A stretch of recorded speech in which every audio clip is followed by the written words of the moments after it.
in the purport, Srila Prabhupada has made some very interesting observations. In this world, we come across people working very hard for the satisfaction of their minds, satisfaction of their senses. People work very hard for that. People take up jobs, people take risks, people do all kinds of endeavors for one's satisfaction of their body, mind, senses, and all of that. And Srila Prabhupada is pointing out this working for one's satisfaction, for the satisfaction of one's own senses and mind, is fundamentally and eminently flawed. Here Prabhupada is saying, but when our desire to see, hear, touch, etc. dovetail for the satisfaction of the Supreme Personality of Godhead, they are on the level of the topmost perfection. What we are taught in this world is that you must work for your satisfaction. But working for our satisfaction, our senses and of our mind, is completely flawed, because we are not understanding the full picture of who we are, what this world, what this situation we are in. We don't have an understanding of all of that. We are actually not independent persons. We are part of the Supreme Personality of Godhead. And if we are part and Krishna is the whole, the part and the whole dynamic works in such a way. The part has to work for the satisfaction of the whole, and when the part works for the satisfaction of the whole, the part becomes fully satisfied. This part-whole dynamic is not known to most people in the world.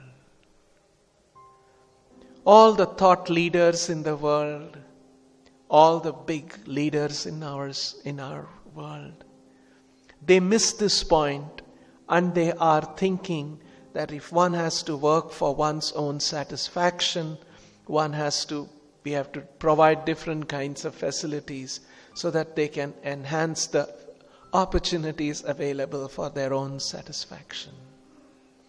They don't know this important principle that if the part has to be satisfied, the part has to work for the satisfaction of the whole.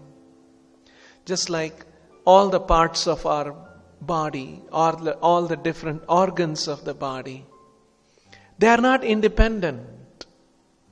The kidney, the pancreas, the heart, the lungs, they are not independently existing here in our system. They are part of the whole system. And if any of the part has to be well nourished, they have to be doing their function for the well-being of the whole.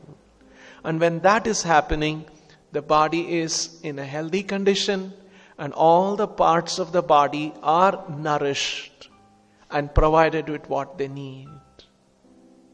In the same way, we are not an independent individual living entity. We ultimately belong to Krishna. In one sense, it is not correct to say the world leaders don't know about it. They know, but don't know it perfectly as our Vedic literatures point out. What do they know? Yes, when somebody works for his own satisfaction, my satisfaction, that is on the one end of the spectrum. If somebody works for not just my satisfaction, But for my family members' satisfaction, that is highly admired. I remember watching one video. This happened, I think, about 1 or 2 years back or so. Our Prime Minister, he had been to the US and he was speaking. It was some big gathering. And then he recalls that how his mother, because we know our Prime Minister comes from a very humble background, he recalls how his mother was doing menial jobs, doing some household menial jobs to send her children to school and get them educated. And as he described that, how his mother was doing menial jobs, his voice became choked up. And then he went on to say, there's nothing special about my mother doing this.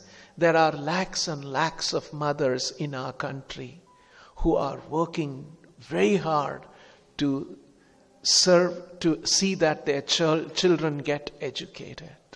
And his voice became even more choked up, and everyone moved by what our Prime Minister was saying. So you see how when the mother sacrifices something for the child, that's highly appreciated. So working for one's own satisfaction, that's actually animal life. Animals just do that. If there is some food, they fight and they get that food, they are eating. Another animal comes, they somehow try to protect that food for themselves. Don't let another. And if another animal comes, they fight with each other and they tear apart, and that's what happens. There's no such thing as, okay, nice, you have come, I'll share with you. I don't mind a little bit more, you can have more. Animals don't do that. They're very, very self-centered.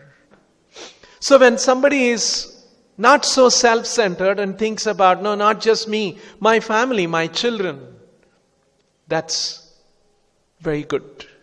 That's considered to be more elevated, more exalted, ready to do sacrifice for my children. If somebody becomes very rich in this world and not just keeps his family, nice home, all of that, comes back to his own town or own village and does some big thing for his town, for his village, then that's also highly appreciated. See, he's not just working for himself or his own family, but for his community. He went, became so rich, but he thought about his village. He came back to the village and he's working for the good of the village. That is something. You see, this is also appreciated. This is considered even more than just work for one's own family. A lot of people do that, working for their own family. So like this, you can see how on the one end of the spectrum is working for oneself, which is like animal life. As you expand family, my village, my community, my nation. People think about their nation and sometimes they risk their lives, join the army and go to the borders and fight and all of those kind of things. We appreciate the Jawans of our country. See, they are working for the good of the country. So that's also appreciated. So now you keep moving higher and higher and higher all the way. All this understanding is there. What is happening in all of this? In the animal, he's thinking, I'm completely independent, I'm my enjoyment. When somebody is thinking, no, not just me, my family, there is an understanding that I belong to this family and I must work for that family. And that gives me satisfaction rather than just for myself. I'm ready to make some sacrifices for my family because I'm part of that family. So there is an understanding that I'm not myself, but I'm part of the family. Even bigger is, I'm not just my family is part of my village. We all grew up there, we the village supported us in so many ways.